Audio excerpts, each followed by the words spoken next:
Hello and welcome back to the channel and a tutorial for the first time in a while because it's been a while since I've addressed concepts like routing and plot creation, and I feel I've gotten better at them, or rather have a better understanding of them. And I keep being asked the same sorts of questions, so I thought it would be good to update some of those. Now in this episode I'm going to have a quick race through my routing slash plot creation process and talk you through the things that I consider. This is a long process for me, and I will typically stare at a course file for about a week before I really kind of get into it.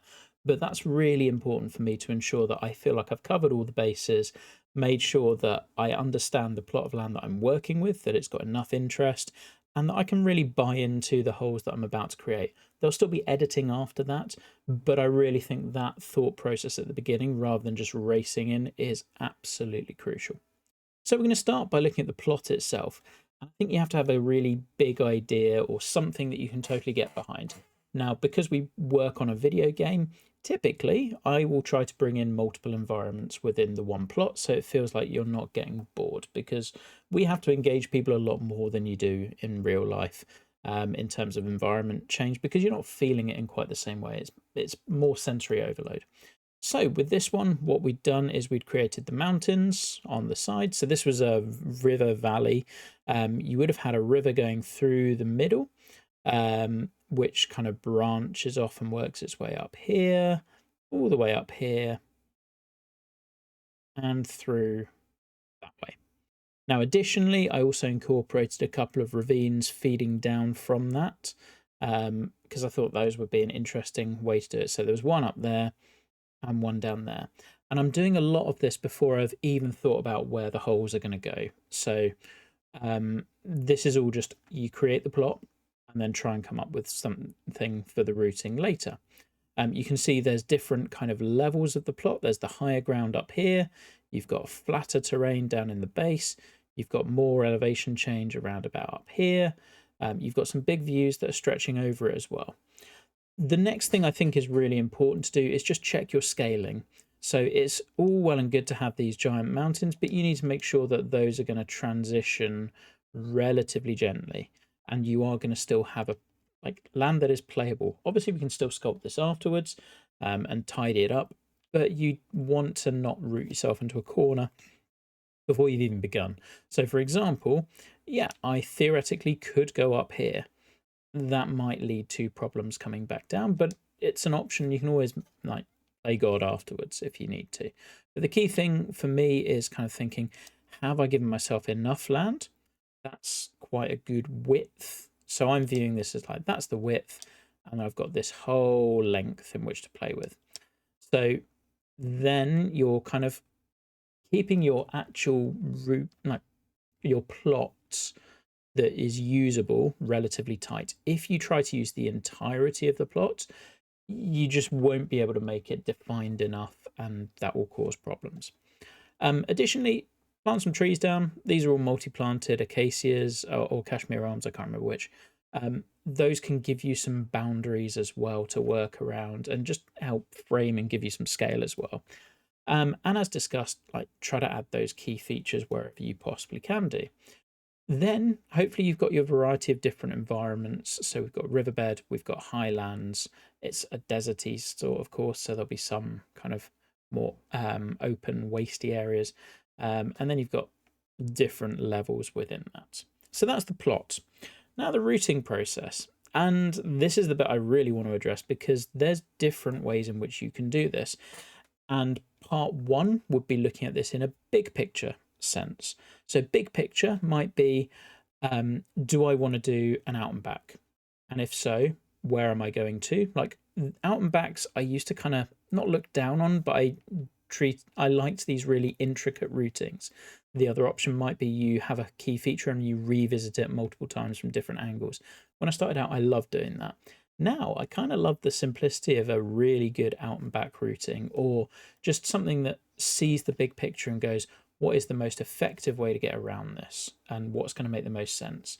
And playing a bunch of really good links courses recently, you see out and backs where actually you see like the town in the distance and you're coming back to that. That's really nice. So sometimes something like that can really work.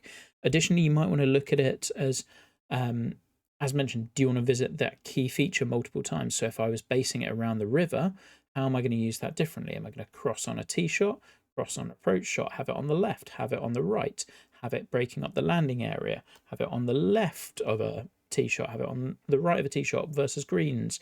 Like, there's so many different ways you could use that feature. Do I want to do 2 loops of 9? Do I want to return to the clubhouse at 9 holes?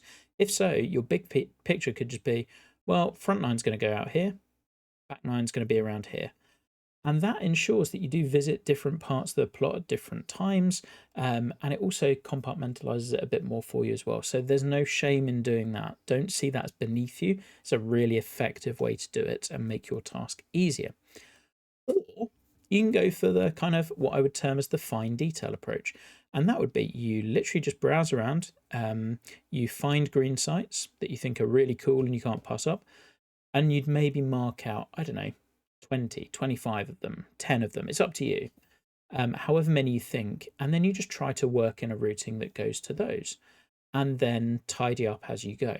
Now, this way, you don't have a big concept in your head.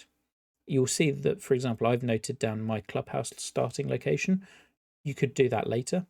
But these are all ideas to get you started and help you really explore the site and work out, is your plot good enough? Can you route on it? Is it too big? Is it too small? Do you have, like, can you understand the best ways? There are going to be choke points in this, and I'll show you mine in a second.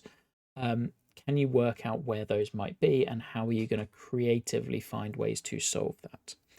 So, I think that's pretty much it for routing, other than the final one would therefore be, we talked about different environments. Well, how are you transitioning between those nicely? So if I have this plot, the one thing I don't want to do is have holes 1 to 6 are all on the high ground, then holes 7 to 13, say, are all down by the river, and then 14 to 18 go up here. Now, for a start, that would be impossible to get back to the clubhouse, but you get the picture. You kind of want to weave in and out of the two. You also don't necessarily want to do something like a massive slog back uphill at the end, because that gets a bit samey. So how are you ensuring that you've got variety within that? So here is my routing. Now, I went relatively big picture in the sense that I decided I wanted an out and back routing. I wanted to make my way up to here. I had a really cool short par 3 at the top of the ravine I wanted to get to, and then I was going to work my way back. Now, in order to get there, I decided where my first tee shot needed to be. I had started knowing what I wanted 18 to be. I thought this was the obvious 18th coming back up. Like, that is a great 18th closing look, I think. So that therefore dictated where that was going to go. And if I wanted to work my way out there, I couldn't go there straight away because that's not enough yardage. Therefore, like, you see the jigsaw pieces fall into place. We went up to higher ground, which I thought was nice. I wanted to introduce the river early, but not go straight along it, because I think that's, it's nice to tease a big feature. So we'd go up to the higher ground. I kind of also feel, you'll notice this about my courses, I kind of feel like a first hole, you can pretty much get away with anything. It's a gentle introduction, so kind of do what you want with your first hole. Get to where you need to go. 2 was going to take us up, and then we were going to have the big reveal over the rest of the plot on 3, and then you were in and around the river, kind of working towards 9. Now, in terms of going to different environments, you'll notice there are a couple of little tacks up into the trees. So 1 and 2 tack up, 6 and 7 do the same, 11 and 12, and you'll notice those are spaced out. Again, something I really wanted. We get to the far end, so you then have this kind of mini journey across the top. So 12, 13, 14, 15 gets you all this way, and then it's just diving down to home, and I think that would be a really strong closing stretch. So I looked at it that way. I didn't really, for this one, I didn't go too fine detail on the green sites, other than spotting some that I really didn't want to give up. The hardest point for me was I saw a really cool drivable 4 to here, and I just couldn't make it work. So sometimes then you have to just see when you need to look for another option, and when that hole that you really, really want is actually the thing that's getting in the way of the bigger picture for you. Now, this is not perfect, but actually, after looking at the scorecard, I was pretty happy with this. So this was going to be an idea for the CC contest. I think it's probably a little bit too severe for that in terms of the plot, but I do still like it, so I thought it would work nicely for this as a tutorial video. Now, the next bit I wanted to talk about was Greensites, because those come into the routing process as well. Because even once you've got all of this sorted and you found a way that works, you still need a ton of checking, because actually the big picture stuff is the thing that you will miss once you start designing, and it's what other people will spot first when they're playing it. They will notice if you have not got any short par fours. They will notice if all of your par fives play in the same direction. And it's the stuff that we get so focused on designing the actual hole, we don't notice. So you've got to do that checking now. And I wanted to start by looking at Greensites. Now, I've been asked quite a bit about Greensites and how to kind of vary them, so I thought I'd address that within this tutorial. And I view it as there's multiple different types, basically.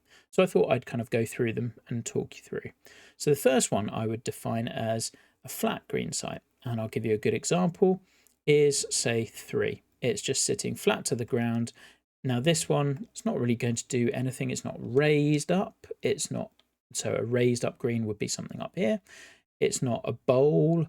It's not halfway up the hill. It's just flat on the ground. These sound like the least sexy, but can be really, really good, particularly on, say, a long 4 or a short par or a par 5, like something where you're bouncing approach in. They work so, so well. The next one would be then that raised green site. So if we look at, for example, 12 would be a good example. So you can see the flag is raised up. This can work wonders if you're looking for a skyline green or something that falls off. Whereas the flat green site is really good for longer bouncing approaches. A raised green is great for a wedge shot because you're saying to a player, here's a small target, it's an aerial approach, hit that target. And you can, like, that can work really nicely. Obviously, you can play off that idea, and there's all sorts of, it's not a rule, it's more a suggestion. Next one I would look at is called something I would term as a saddle. So that is between kind of 2 high points or 2 hills, somewhere here. So you can see this one here, then the green would go across, and then you've got another kind of high point here that I might mount up. Those are really cool and a nice way of kind of framing something as well. You then would look at the base of a hill, would be a different one. So this one's more backdrop contingent, but you can see that that's a different look to what we've had before. You could also look at a cape. So for example, this one would have the river going right above here, right around here. So a cape is kind of jutting out into that trouble, and that can be a really nice risk reward one. Additionally, we could look at, let's find another. So what about tucked into a hillside? So you've got the hillside generally going here. Well, if we put it halfway up, then we can play with the idea that it's higher on this side than this side. Put a drop off down here. You could put the drop off in front and have the backstop behind. So not on top of the hill, not at the bottom of the hill, somewhere in between is still good. You could also look at putting it, say, behind a hill. And that can be really interesting as well, like playing with kind of a little bit of blindness too, or if it's on a dunesy course, so say a links, if we looked here, for example, we've got some dunes in around here. I could be tucking one in here, and then you're playing a blind approach shot, which can be really fun. These can also function very well with bowl greens. So this was going to be one of them here. So you can see it's slightly raised in front. That's quite nice for a longer approach where you're rewarding the player for just hitting roughly the right distance. Beyond that, you might want to think about what the greens themselves are actually doing. So this one doesn't look like much. It isn't. But you can see it's on a very hard back to front slope. So that would have been the general gist of this green, be below the hole. And then if you contrast that with 16, well, 16, you can tell it's doing exactly the reverse. So again, giving yourself some of that variety within it really, really helps. So that's kind of all of your green sites. The only one I haven't mentioned is an island green, which you can do. That stands out. Please don't feel you need to do one on every single course. It's really it's very situational. There are others, but these are enough to get you sorted, or started rather. Now, additionally, we talked about front to back, back to front. Just ensure they're varied equally, left to right, right to left. And you want to be making sure that you have got a bit of a balance across the whole course with those. Are you trying to do all of those things? And I find if I ever am stuck in a rut for a hole and like this isn't quite working, change the green site. That's often the quickest way to do it and adds it interesting. Just go, what have I not done yet? Have I not raised up a green? So I might look at this par 5 and go, I've done something pretty similar for others. If I raised it up and made it a hilltop one, well, then I'm changing and like it's asking a different question. It's a different shot value. It's a raised approach. Therefore, it's aerial rather than being flat where it's ground. So you want to consider those sorts of things as well. Now, equally within our routing, have we checked that we're using river on the left? So 10, for example, and 8 also kind of has the river on the left, but on the approach, whereas here, actually my view was going to be in 10, I was going to split the fairway and have fairway both sides. It's then got river on the left of the green here. On 5, you'd notice river on the right. On 3, you're hitting just over. On 18, you've got it on the right and you're going to be trying to roll down there and it's again there. On 17, it's a drop shot, so you're checking your elevation on a long-ish par 3. So again, we're checking again how we're using the same feature over and over again. On 1, as you could see, we introduced it gently by going dead over it. Now, that's a lot to take in. At this point, you then want to go a little bit further once you're happy with this and go, well, what about my par 3s? Are they all doing different things? So let's have a little look at those. Our first par 3, unbelievably, was the 7th. I went through quite a lot of iterations of this. 7, I think that's pretty unique. It's tucked into a hill. I'm not doing that anywhere else. 9 is just going to be the showstopper. It's on that river. You're going to have the river coming all the way through here. And that's just going to be a short little par 3. I then had 13, which was that saddle kind of raised up one.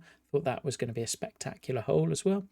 And then lastly, 17 was that drop shot and the longer one. Now, did they change directions?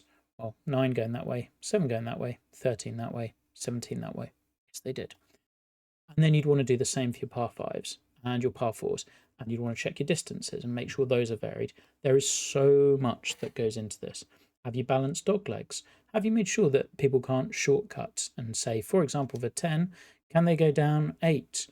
So here, for example, yep, they could, but they're not reaching if they do that. And they're taking on more of the trouble.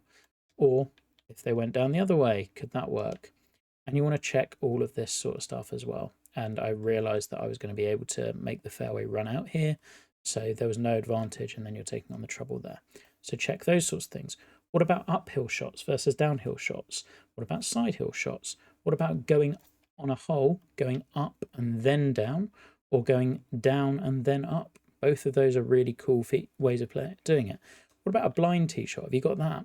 So, for example, 6 goes up and then further up. Could I have lowered all of this and then made it go up and then down? Or if I, rather than changing the plot, maybe I want to go down here. And suddenly that thought process should just open things up for you. So, lots to say. And then the final bit I would go with is I will not start on any project until I feel I can get behind the whole idea on every single hole. And rather than just going, yes, a hole could go here, what sort of hole could go here and what is it about that that is interesting? And you get better at this with practice. For example, 1, I think the tee shot is nice and straightforward, but you're hitting over this ridge. It's going to shoot the ball forward this way and then up to that green, which is overlooking here. It's nothing special necessarily, but your first hole doesn't have to be because it's the first one. So people haven't experienced that before. So whatever you do on hole 1, it's going to be new. Just make sure it's interesting. Hole 2, really liked. Reverse camber and then hitting up and over this ravine, like to a green that I was going to make relatively small, fairway running this way. Could visualize this one in a heartbeat.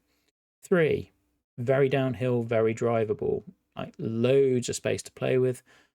4, this is one of the quirkier bits. We had a crossing and I deliberated about anything like this forever and try to find any possible way of making it work. But my pinch point with this routing was this stretch because I had to try to get, there were so many holes I wanted to keep, but I got really tight in this little area. And I didn't, if I did one par, so for example, let's say I did a drivable par 4, well then I had to do a par 3 and then I ran out of holes. And so these are the kind of concessions you make. So 4 became a placeholder, But I deem this as like, oh, I'll do an up and then down and I'll figure this out. I can have a few holes like that. I can't have too many. 5 I really liked. It was creek on the right. It was just going to be a straightforward, simple, shortish par 4. 6 was wild, hit way up. I could do something interesting with a green up there, and it's different to what I'd normally do. 7 we've discussed.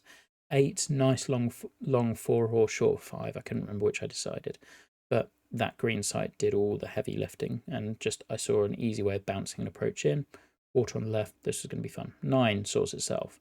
10, split fairway idea, was going to be really cool, and kind of if you didn't push right to the end of this one, you can't get home in 2, and even if you do, you're taking on quite a lot of risk. 11 brought in a ravine up here in a slightly different way. I liked I could see this mound here, so I like the idea of you playing this side or this side and getting different looks at it regardless. 12, this was more simple. It was just a down and then up, but I hadn't done that yet. 13 was our other crisscross we'd talked about there. Then we go through here. This is an area I hadn't figured out. I was probably going to lower this land and make it so it was less blind, or we were just going to use this tree as an aiming marker. And then it was kind of this bowl-like green. 15 was hit hard uphill. I figured I would work that one out, but I knew the key feature. 16 I really liked as a way to enter back into that valley. Kind of, I love teasing a feature, so show that in the background. 17 sorts itself, 18 sorts itself. So I think I had enough there that I really liked. This course may get made one day, but I thought at this moment in time it made sense to update a tutorial in a hopefully relatively bite-sized chunk. I reckon we're nearing on 20 minutes, but that gives you pretty much all the knowledge I have in as succinct a way as I think I can do. Hopefully that helps. See you soon.